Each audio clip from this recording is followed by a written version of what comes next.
Paz do Senhor, meus irmãos, graças a Deus. Hoje, nossa lição de número 6, o nosso tema é um encontro com Deus. Nós vamos ver Josué, claro, teve um encontro com Deus, assim como nós vamos ver aqui na lição vai retratar sobre Moisés, sobre Abraão, sobre alguns personagens bíblicos. Mas principalmente nessas lições que nós estamos tratando nesse trimestre, acerca de Josué. O nosso texto do dia que está em Josué capítulo 5, versículo 15, diz assim: Então, Josué se prostrou sobre o seu rosto na terra e o adorou e lhe disse: Que diz meu senhor ao seu servo? Quando José teve encontro com o anjo, que supostamente é o Senhor, ele teve essas palavras: Olha, que o Senhor diz ao seu servo? Ele se apresenta como servo do Senhor. A nossa síntese: ninguém tem um encontro com Deus permanece da mesma maneira. Irmãos, com certeza nós vemos que isso tem uma coisa que vem de longos anos. Por quê? Porque ninguém que tem um encontro com Deus verdadeiramente consegue permanecer da mesma maneira. Não fica. A pessoa se arrepende, a pessoa procura se melhorar de vida, melhorar sua condição, buscar a Deus, falar com Deus e melhorar principalmente a questão espiritual. Aqui no nosso texto bíblico, que está em Josué capítulo 5, versículo do 13 ao 15, diz assim: E sucedeu que, estando Josué ao pé de Jericó, levantou os seus olhos e olhou, e eis que se pôs em pé diante dele um homem, que tinha na mão uma espada nua. E chegou-se a Josué a ele e disse-lhe: És tu dos nossos ou dos nossos inimigos? E disse ele: Não, mas vem agora como príncipe do exército do Senhor. Então Josué se prostrou sobre o seu rosto na terra e o adorou e disse-lhe: Que diz meu senhor ao seu servo? Então disse o príncipe do exército do Senhor a Josué: Descalça os teus pés, porque o lugar em que estás é santo. E fez Josué assim. Irmãos, esse anjo era o Senhor. Por que era o Senhor? Porque nenhum ser, a não ser o Senhor, a não ser Deus, a não ser a Trindade, recebe adoração. E aqui nós vemos que quando ele vai adorar essa divindade, esse ser que se apresenta como sendo o Senhor, o Deus Todo-Poderoso, nós vemos o quê? Que esse ser, ele recebe adoração. Então, ou seja, esse ser era o Senhor Jesus. Tudo nós cremos que era o Senhor Jesus. A nossa introdução. Encontros com Deus são sempre marcantes, pois ninguém sai da presença do Eterno da mesma maneira. Aí nós vamos ver, Moisés teve um encontro com Deus que foi muito marcante. Veremos que com Josué, de maneira semelhante ao Altíssimo, também teve um encontro inesquecível. Irmãos, é claro, a gente não vai ficar toda hora tendo encontro com o Senhor. Claro, o encontro que a gente diz é toda hora tendo essa oportunidade, porque essa oportunidade nem sempre é colocada a nós. Mas nós vemos que essas oportunidades são oportunidades únicas, que nós temos que aproveitar o momento. Aqui no tópico 1, na parte 1, diz assim: a antessala da batalha. Josué busca a vontade de Deus. Diante da responsabilidade histórica de fazer uma das maiores de todas as guerras, Josué se retirou sozinho, certamente, para refletir, orar e estabelecer estratégias. Irmãos, veja bem uma coisa. É claro, nós temos que ter estratégias em meio às batalhas da vida, nós temos que pensar algumas questões, porém, não é somente agir somente, é também se preparar como se deve agir.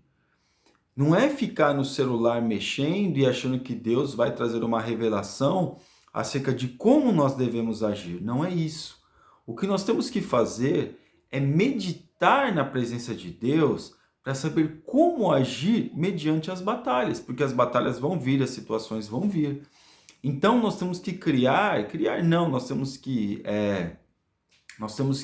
falar com Deus acerca do tipo de estratégia que Ele quer que nós venhamos a usar. Porque a batalha, ela existe, porém precisa se estabelecer uma estratégia. E que onde nós buscamos a estratégia? Através de Deus, nos preparando. Primeiro a gente se prepara para se preparar. Nós nos preparamos para depois nos preparar. Por quê? Porque estabelecemos a estratégia ao qual nós vamos nos preparar para fazer aquilo que Deus mandou, para travar as batalhas que Deus está permitindo. Parte 2. Josué visita o lugar da batalha. Conhecer o campo de guerra é uma necessidade para quem está no comando. Irmãos, aqui nós temos um pé à frente acerca de Josué. Por quê? O Senhor Jesus, ele conhece todas as estratégias do nosso inimigo. Então, o campo de batalha do inimigo já está conhecido. Agora, nós temos que ir falar com Deus, com o Senhor Jesus, para saber que tipo de estratégia nós devemos adotar. Porque nós, muitas vezes, não temos condições de ir até o terreno do inimigo para podermos conhecer o terreno do inimigo para traçar uma estratégia. De que forma que nós conhecemos o inimigo? Aqui tem duas questões aqui. A primeira, tem jeito sim de nós conhecermos o terreno do inimigo. Como? Lendo a palavra, principalmente os evangelhos. Nós vamos ver que nos evangelhos, o Senhor Jesus dá toda a estratégia de como o inimigo, principalmente nos evangelhos. É claro, toda a Bíblia vai falar acerca dessas questões. Mas principalmente os evangelhos o Senhor Jesus vai dizer de como nós temos que nos preparar e mostra qual é o campo que o inimigo atua. E depois nós vamos ver o apóstolo Paulo, o apóstolo Tiago, o apóstolo Pedro, o apóstolo João falando mais acerca disso. Mas nós vemos principalmente Jesus falando acerca dessas estratégias. E nós vemos mais assim, quando nós vemos Jesus sendo tentado no deserto, onde nós vemos mais aonde que o inimigo ele atua nas nossas vidas. Então aqui nós já conhecemos o campo de que forma? Através de lermos a palavra de Deus. Agora, quando a gente fala em estratégia de guerra, é claro, meus irmãos, nós vamos evangelizar uma casa noturna. Você não precisa ir na casa noturna, ficar lá curtindo a música para depois ir evangelizar. Não é necessidade disso.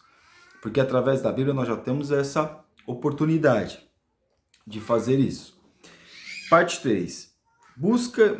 Josué busca uma visão estratégica. Josué estava convicto de que deveria dar o seu melhor, esforçar-se como se tudo dependesse dele, mas confiava que o sucesso da sua empreitada dependia exclusivamente do Senhor. O que Josué está falando aqui?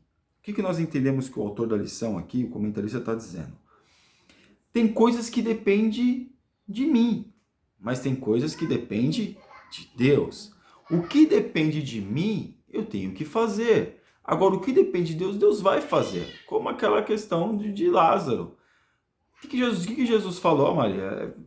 Tira a pedra. Só tira a pedra. Vocês estão aí falando, olhando, tira a pedra. O que é para nós fazermos, nós temos que fazer. E quando chega na hora de Deus, o Senhor Deus Todo-Poderoso fazer, Ele vai fazer. Então a grande questão é, por quê? Por que a gente fica preocupado com a parte de Deus? Nós devemos nos preocupar com a nossa parte nesta batalha. E qual é a nossa parte? Nos esforçar, melhorar nossa condição, buscar Deus, porque a parte de Deus Ele vai fazer. Não se preocupe. Tópico 2. Deus se revela ao Josué, o Senhor dos Exércitos. Para Moisés, em Êxodo 3, Deus se apresentou como Eu Sou. Agora, ele se declara por intermédio do seu anjo como o Deus Todo-Poderoso na guerra. Agora, meus irmãos, nós vemos que como Josué, por que Deus Todo-Poderoso na guerra? Porque agora já tinha sido travado batalhas e seria travado ainda mais batalhas acerca da Terra Prometida. Por quê? Nós vamos ver na lição que a medida dos amorreus, que a medida não somente do amorreu, daquele povo que estava na terra ali naquelas terras ali, de Canaã, já tinha chegado. A medida da iniquidade deles já tinha cessado, já tinha acabado, não existia mais, eles não iam se arrepender. Então Deus decidiu destruir aquele povo. Então de que forma que Deus... E outra, aquela terra, como eu já disse em outras lições, não era deles, aquela terra era dos hebreus. Não era daquele povo que estava lá, era dos hebreus, que eu já falei, que Jacó desceu ao Egito, a terra ficou lá e eles povoaram aquela terra. Não vai falar que é o uso do capião, abandonar a terra, não. Aquela terra, quem deu para Abraão foi o próprio Deus. Então aqui, Deus, o Senhor Jesus se apresenta como Deus, se apresenta como o Senhor Todo-Poderoso na guerra, porque agora eles travariam guerras. Perto de Deus, parte 2. Josué, ao ver o príncipe do exército com a espada na mão, da mesma forma como Moisés agira, ao ver a sarça ardendo, aproximou-se daquele ser singularmente maravilhoso. Irmãos, esse não há, mas... Irmãos, eu não vou entrar em questão o arcanjo Miguel, se não é, se o arcanjo Miguel é Jesus, porque isso é uma doutrina adventista, que o arcanjo Miguel é Jesus. Não vamos entrar nessa questão. Porém, nós vemos aqui que foi apresentado esse ser, como eu falei no começo, claro, ele foi apresentado a Josué, e que Josué o adorou. O adorou, prestou uma adoração como fosse ao próprio Deus. Então, quem era aquele ser? Era o próprio Deus, não tem outra coisa. Uma questão interessante aqui e foram alçados os lugares de honra e distinção. Certamente sucederá com a geração dos servos de Deus dos dias odiernos, desde que haja submissão total ao senhorio de Cristo. Ou seja, nós só temos vitória quando nós nos submetemos à questão a estar na presença de Jesus Cristo. É só assim que nós podemos obter vitória. Estar perto de Deus, para nós estarmos perto de Deus, só através de Jesus. Não tem outro jeito de nós estarmos perto de Deus se não for através de Jesus. Aqui no 3, na parte 3, um novo tempo marcado pela espada. No evento da sarça ardente, vendo que Deus chamou Moisés para libertar da escravidão egípcia do seu povo. Então Moisés pediu um sinal de Deus, ele perguntou o que é a tua mão, e aí vai falar acerca do cajado. Em certas ocasiões foram os instrumentos para a glória divina. Porém agora, quando o príncipe do exército do Senhor aparece a Josué em suas mãos, não havia um cajado, mas sim uma lança. Isso significa que um novo tempo se iniciava, o foco desse período seria a conquista pela espada. Ou seja, ali nós vemos que já estava se iniciando um novo processo, uma nova questão. Agora Deus ia usar de outra forma, ia fazer de outro jeito, ia usar o povo de Israel de outra forma. Não da mesma forma, o líder seria usado de outra forma. O propósito que o povo de Israel deveria desempenhar agora ia ser um outro propósito. Agora é a partir da espada. Porque ali eles foram tirados da escravidão, deveriam se submeter a Moisés, deveriam se submeter a algumas questões do Egito, claro. Quando o faraó falou para eles não irem, eles não foram. Mas quando o faraó falou para eles que eles podiam ir, aí eles foram. Depois ele quis revogar, mas o povo já estava indo embora. Parte 3. Deus fala a Josué. Tópico 1. Falta de discernimento espiritual. Josué perguntou com certa ousadia ao príncipe do Senhor: és tu dos nossos ou dos nossos inimigos? O servo do Senhor visitava frequentemente a tenda da congregação com Moisés, atravessou o Mar Vermelho, o Rio Jordão.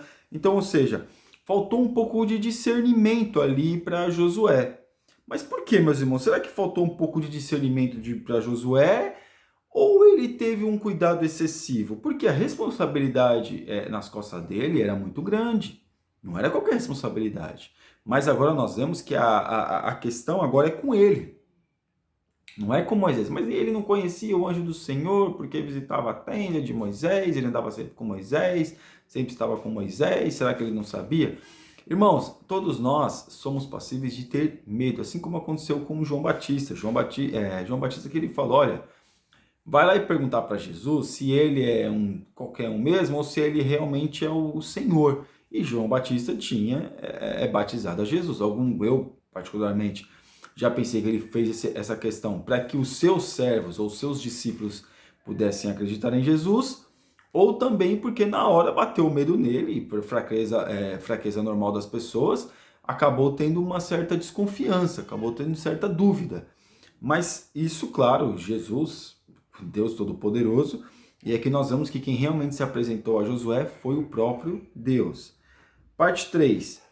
Tira a sandália dos teus pés. O príncipe do exército do Senhor só pediu uma coisa a Josué: descalça os sapatos dos teus pés. Então, quando ele pede para descalçar o sapato dos pés, Josué já sabia que isso tinha acontecido com Moisés. Ou seja, isso era um sinal. Um sinal de quê?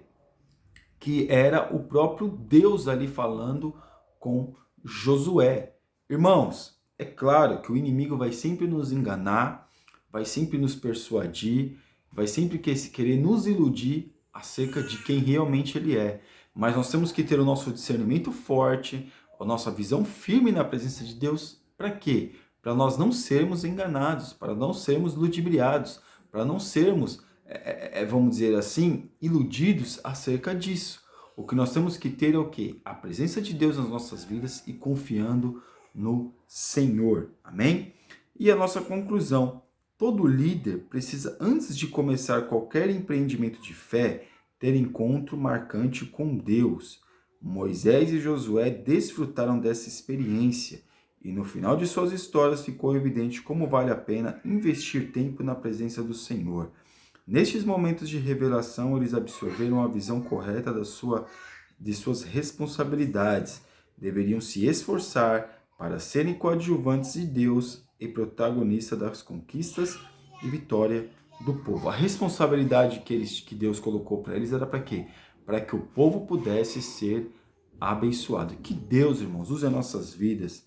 Que Deus nos ajude nesses dias tão difíceis que nós estamos passando e vivendo. Que Deus nos dê a estratégia, que a gente possa buscar de Deus estratégia para vencermos essas dificuldades que nós vivemos e que Deus possa continuar nos ajudando. Amém? Você ainda que não é inscrito no nosso canal, está convidadíssimo a se inscrever e que Deus te abençoe em nome de Jesus. Fique na paz.